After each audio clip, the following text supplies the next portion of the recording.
Hi friends, welcome back to my channel. Cake cutting చేస్తూ ఉండగా అందరి ముందు ప్రేమ ధీరజ్ల వీడియోని చూపించిన భద్రావతి. వల్లి చెంప పగలగొట్టిన ప్రేమ. ఇదంతా ఎలా జరుగుతుందని తెలుసుకోవాలనుకుంటే వీడియోని పూర్తిగా చూసేసేయండి.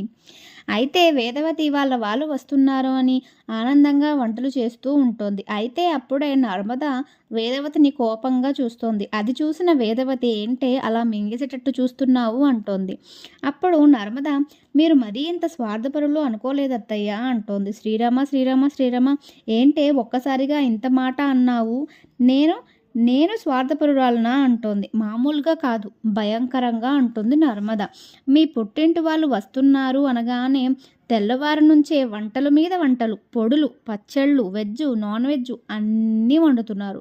అదే మా వాళ్ళు ఎప్పుడైనా వస్తారంటే ఇలా చేశారా అంటోంది. వామ్మో వామ్మో, నీ మనసులో ఇంత పెట్టుకొని ఉన్నావా? ఎన్నిసార్లు పిలిచానే మీ వాళ్ళని, వాళ్ళు రాలేదు కదా అంటోంది వేదవతి. సర్లే, రేపు రమ్మను, వాళ్ళకి కూడా వండి పెడతాను, అంతేగాని నన్ను మాత్రం స్వార్థపరురాలు అనకు అంటోంది. నేనేదో సరదాగా అన్నాను అత్తయ్య, మీరు అలా ఏడుపు మొహం పెట్టకండి అంటోంది నర్మద. అలా అందరూ సంతోషంగా వంటలు చేసుకోవడం చూసిన వల్లి, నవ్వుకోండి నవ్వుకోండి, ఇంకా ఎంతసేపు నవ్వుకుంటారు, వాళ్ళు వచ్చే వరకే, వాళ్ళు వచ్చాక మీ సంతోషం శోకంలా మారిపోతుంది. తరువాత ఇల్లంతా శోకంతో నిండిపోతుంది. నన్ను ఎంత బాధ పెట్టారో అంతకు మించి బాధపడతారు. నన్ను మా ఆయనకి దూరం చేయాలనుకుంటారా? ఇంతకు ఇంత బదులు తీర్చుకుంటాను. ముందు ఆ పొట్టిదాన్ని ఇంట్లో నుంచి గెంటేస్తే ఆ నర్మదకి ఇంట్లో సపోర్ట్ తగ్గిపోతుంది. అప్పుడు ఆ నర్మద అంతు చూస్తాను అని వల్లి నవ్వుకుంటూ ఉంటుంది. లేకపోతే నాతో ఎంత ఆడుకున్నారు, నన్ను ఎంత ఏడిపించారు. ప్రేమ వెళ్ళిపోగానే ఆ ధీరజ్గాడు కుప్పకూలిపోతాడు. అంతే, తనను చూసి ఆ వేదవతి కుమిలిపోతుంది. అంతేకాకుండా తనకి అబద్ధం చెప్పారని మావయ్య గారు కూడా అత్తయ్యని పట్టించుకోవటం మానేస్తారు, మాట్లాడరు. అప్పుడు మళ్ళీ ఇంట్లో నా పెత్తనం మొదలవుతుంది. తరువాత ఆ నర్మదను కూడా ఇంట్లో నుంచి పంపే ప్లాన్ చేయాలి, అలా అనుకుంటూ ఉంటుంది వల్లి. ఇలా జరుగుతూ ఉండగానే రామరాజు కుటుంబం అంతా ఎదురు చూస్తూ ఉంటారు గేట్ దగ్గర. ఎదురింటి నుంచి ఎప్పుడెప్పుడు వస్తారా, మా వాళ్ళని ఎప్పుడెప్పుడు కలుస్తానా అని వేదవతి అక్కడే ఎదురు చూస్తూ ఉంటుంది. వేదవతి కళ్ళల్లో ఆనందం చూసిన రామరాజు సంతోషపడుతూ, ఈ ఆనందం కోసం 25 ఏళ్ళు ఎదురు చూసింది పాపం అని రామరాజు తనలో తను అనుకుంటూ ఉంటాడు. అప్పుడు నర్మద, ఏంటత్తయ్యా, పుట్టింటి నుంచి మీ వాళ్ళు వస్తున్నారు అనగానే మొహం కలకల్లాడిపోతుంది, వెలిగిపోతుంది. అయినా రోజు చూస్తూనే ఉంటారు కదా అత్తయ్య అంటోంది.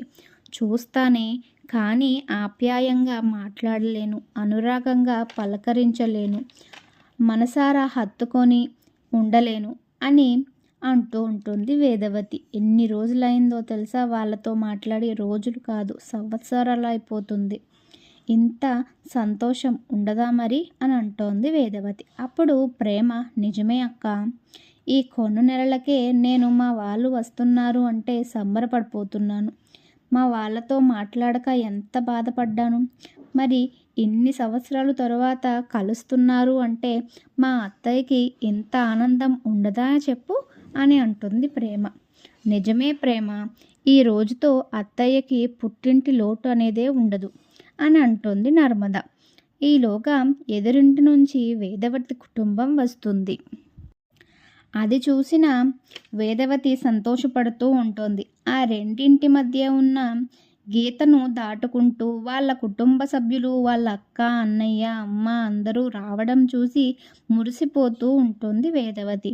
అప్పుడు వెంటనే వాళ్ళ అక్కని, భద్రావతిని కౌగలించుకొని చిన్నప్పుడు వాళ్ళు కలిసి ఉన్న అన్ని జ్ఞాపకాలను గుర్తు చేసుకుంటూ ఉంటుంది. అది చూసి వాళ్ళమ్మ సంతోషపడుతూ ఉంటుంది. రండక్క, రండన్నయ్య అని చెప్పి వాళ్ళని ఇంట్లోకి హారతిచ్చి తీసుకొని వెళ్తోంది. వాళ్ళు రాగానే వల్లి సంతోషపడడం చూసిన చందు నువ్వు వాళ్ళతో కలిసి ఏమైనా ప్లాన్ చేసావా అని అడుగుతాడు. ఏంటి బా అలా అంటున్నావు? నేనెందుకు వాళ్ళతో కలిసిపోతాను? అయినా వాళ్ళు మనవాళ్ళే కదా బా అని అంటుంది. మనవాళ్ళే, కానీ గతంలో నువ్వు వాళ్ళతో కలిసి చేసిన ప్లానింగ్లన్నీ గుర్తొచ్చి అడుగుతున్నాను.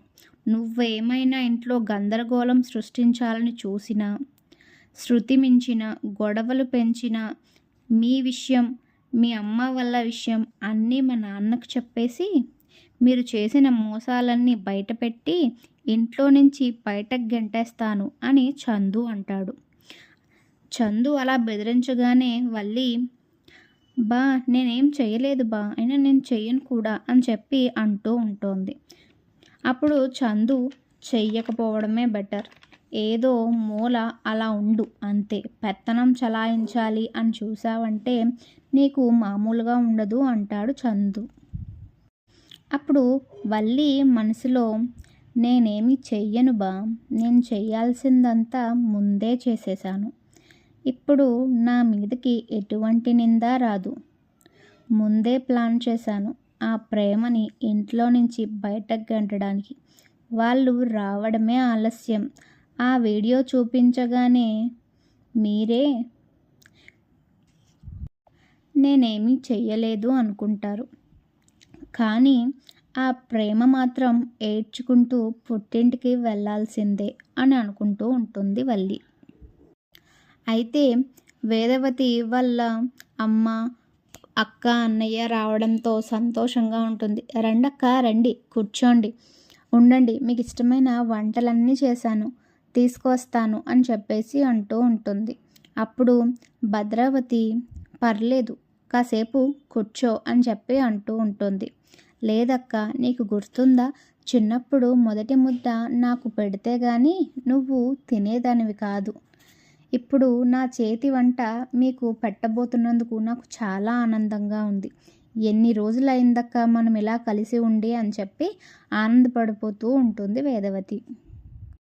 అప్పుడే వేదవతి అమ్మ, చూడండమ్మా, నా కోరిక ఎన్నాళ్ళకు తీరింది, మీరందరూ కలిసుంటే చూడాలని ఎప్పటినుంచో అనుకుంటున్నాను, ఇలా నా పుట్టినరోజు మీ అందరితో కలిసి జరుపుకోవటం నాకు చాలా సంతోషంగా ఉంది అని చెప్పి అంటూ ఉంటుంది.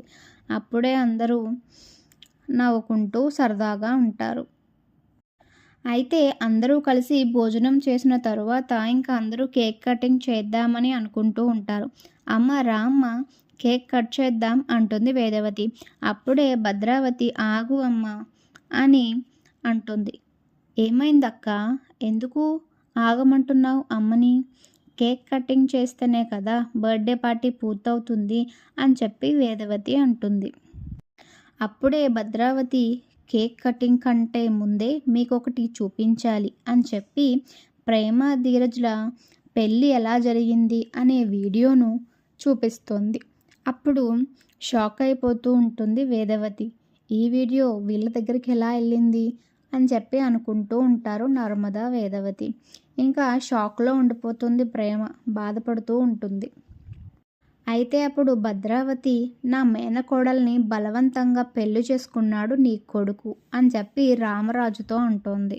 అప్పుడు రామరాజు, ఏంట్రా ఇదంతా అని అడగానే, నాన్న అదేమీ లేదు నాన్న అంటాడు ధీరజ్.